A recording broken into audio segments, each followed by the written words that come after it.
Question 5. I'm a woman in my early 60s and I feel invisible. I know it's my mindset that needs to change, but it's hard. Some women get lots of attention and date younger men. What do I need to change to have that? Yeah, I think you're on it. Like you see that you're invisible, and so it's like you're attracting that invisibleness. Because if you come out with your vibrancy and your innocence, because young women, yes, there's an element to just like no wrinkles and just, that glow. But our goal as humans is to keep the glow all the way to the end. And why don't we? Why don't we keep our glow all the way to the end? Because life gets in the way and a lot of stuff hits our heart, messes up our mind. Even Lily's barking at this one. She's like, yeah, you humans, you're just crazy. You just don't get it.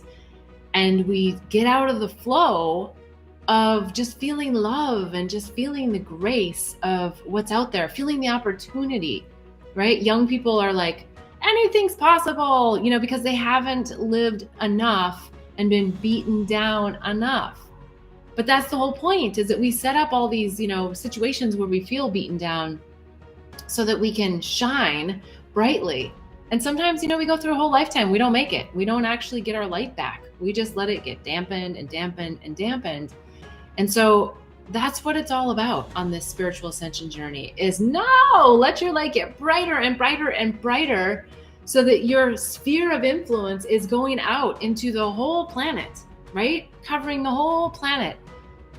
And when we do that, and the brighter our light gets, the more other people that are doing the same thing we connect. And we create this incredible blanket of love and light for all of planet Earth. That's how we heal. And that's what unity is. And that's what the ultimate reality of oneness is. And all it takes is for us to just dig deep into ourselves and let all the light shine, right? Come brightly to the table. So a lot of times younger people have that advantage, that they just haven't endured as much life. And I think the faster we can get beyond the idea of like the wrinkles and, all of this stuff that comes to us with age, and look at them as character lines, like, wow, I've really lived a life and I've really learned from it. And when you start radiating that, okay, here's an example that just came to mind.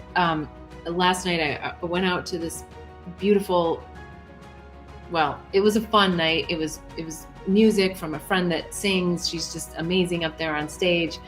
And I don't go out a lot in these kinds of, situations, but I was out and I was sitting with a friend, and this beautiful man came over and started chatting with us and just said, oh, I just basically, like, not in these words, but said, oh, I just saw your light and I just want to come over and say hi. And he was beautiful and his light was bright. And he just like said, you guys' skin, like you're glowing, and we were both kind of sitting there, and I think it's kind of interesting. We didn't have this actual conversation, but I think he thought we were his age, and he's like, looks like 40s. And he mentioned something about being 40s. And so I love it. If you're watching the show, gentlemen, from last night, you're glowing. And I love that you see us glowing, and the wrinkles were more of character lines, and they're not even something that we see. So the reason why I'm telling that story is for the individual asking the question, that you just have to keep shining your light brightly and not bring all of the stories from the subconscious mind into these social situations, right? And I just was really grateful that this beautiful being that was, conscious and on the awakening journey approached us and reminded us that there are a lot of great men out there doing the work. So let's just keep looking for all the great men out there doing the work. And we're going to attract that, because light attracts light. Dark attracts dark. We know that, right? And light attracts dark. Don't get me wrong.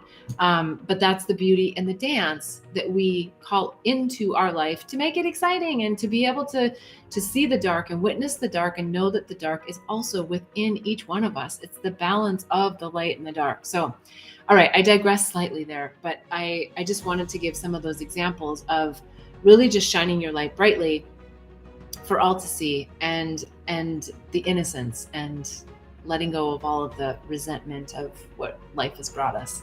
I so appreciate you joining the show. I would love for you to go to bethbell.me because there are so many resources for you there. There's everything from the psychedelic resource guide, the herpes handbook, the awakening and healing handbook. There's the angels, herpes, and psychedelics book, of course. So much more on there. So bethbell.me, check it out. I look forward to seeing you next week, Sunday, 11 a.m. on Pacific time, here on the YouTube channel at Beth Bell Live. So wishing you much bliss and love on life's journey, and see you next week.